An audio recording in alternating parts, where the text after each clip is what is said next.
কালকে রাত্রে ঘুম হয়েছিল? বাবান ঘুম হয়েছে গো। ঘুম হয়েছে?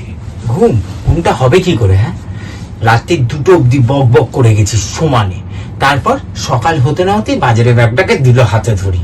ঘুম হয়েছে ন্যাকা। হ্যাঁ বাবা, খুব ভালো ঘুম। তাহলে শোনো না, বলছি আজকে রাত্রে একটা হরর সিনেমা দেখবে? ভূতের সিনেমা দেখবি? ভূতের লজ্জা করে না তো? সেদিনকে ভূতের সিনেমা দেখতে গিয়ে আমার হাতের অর্ধেক মাংস তুলে নিয়েছিস, আবার ভূতের সিনেমা দেখবি? যে মেয়ে আরশোলা দেখলে ভয় পায় সে আবার ভূতের সিনেমা দেখবে? ছি। বাবা চল আজকে হরর সিনেমা দেখো না, আমি এটাই সিলেক্ট করে রেখেছি।